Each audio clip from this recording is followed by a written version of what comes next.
ក្រុមហ៊ុនដែលទទួលខុសត្រូវសាងសង់ទំនប់វារីអគ្គិសនីដនសហុងបានចាប់ផ្ដើមទម្លាក់គ្រឿងចាក់ពីដីគោកនិងបន្តដឹកជញ្ជូនតាមសាឡាងទៅលើកោះត្រង់ចំណុចដែលត្រូវសាងសង់ទំនប់ដនសហុងលោកសំរិទ្ធវណ្ណាសមាជិកក្រុមយុវជនខ្មែរមហានគរដែលរស់នៅព្រំដែនកម្ពុជាឡាវក្បែរចំណុចសាងសង់ទំនប់ដនសហុងបានបញ្ជាក់ប្រាប់វិទ្យុបារាំងនៅថ្ងៃទី29 ខែមិថុនានេះថាគ្រឿងចាក់ដែលបញ្ជូនទៅដល់លើកោះមានចម្រុះទាំងអស់ជាង10គ្រឿងរួមមានឡានបែនឡានឈូសដីនិងអេសកាលេទ័រជាដើម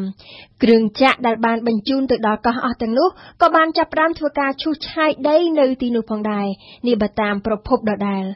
ការវិវត្តថ្មីនៃគម្រោងសាងសង់ទំនប់វារីអគ្គិសនីដនសហុងនេះបានធ្វើឲ្យប្រជាសហគមន៍មានក្តីព្រួយបារម្ភជាខ្លាំងនិងបានសំណូមពរឲ្យរដ្ឋបាលកម្ពុជាចាត់វិធានការឲ្យបានម៉ត់ចត់ដើម្បីរារាំងការសាងសង់ទំនប់ដនសហុងរបស់ឡាវដោយឡែកលោកសំរិទ្ធវណ្ណាបានអះអាងថាក្រមយុវជនខ្មែរមហានគររបស់លោកនឹងជំរុញដល់គណៈកម្មការជាតិទន្លេមេគង្គជាពិសេសរដ្ឋបាលកម្ពុជា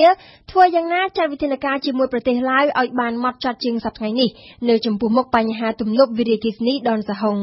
រីឯលោកតាក់វណ្ណារានាយកប្រតិបត្តិវេទិកានៃអង្គការមិនមែនរដ្ឋាភិបាលមិនទាន់បានផ្ទៀងផ្ទាត់ពីការរីកចម្រើនថ្មីនៃការសាងសង់ទំនប់ដនសហុងនេះនៅឡើយទេប៉ុន្តែប្រសិនបើនេះជាការពិតលោកនឹងបង្កើនសកម្មភាពតស៊ូមតិបន្ថែមទៀតទាំងជាមួយអន្តររដ្ឋាភិបាលនិងទាំងជាមួយអន្តរសង្គមស៊ីវិលនៃប្រទេសដែលរងផលប៉ះពាល់ទាំង4គឺតស៊ូមតិយ៉ាងណាឲ្យឡាវបញ្ឈប់គម្រោងសាងសង់ទំនប់វារីអគ្គិសនីដនសហុងដ៏ចម្រូងចម្រាសនេះដើម្បីរងចាំការសិក្សាស្រាវជ្រាវពីផលប៉ះពាល់ជាមុនសិនសូមរំលឹកជូនថាគម្រោងសាងសង់ទំនប់វារីអគ្គិសនីដនសហុងនៅក្នុងប្រទេសឡាវគឺជាទំនប់មួយក្នុងចំណោមទំនប់វារីអគ្គិសនីទាំង12ដែលគ្រោងសាងសង់នៅលើទួលទន្លេមេនៃទន្លេមេគង្គក្រោមក្នុងតំបន់ស៊ីផាន់ដនរបស់ប្រទេសឡាវ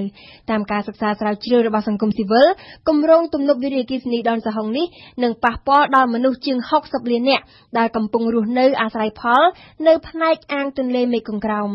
វានឹងបង្កឲ្យមានការប្រែប្រួលចរន្តទឹកនិងធ្វើឲ្យប៉ះពាល់ដល់មច្ឆជាតិព្រមទាំងជីវៈចម្រុះជាច្រើននៅក្នុងទន្លេមេគង្គផងដែរ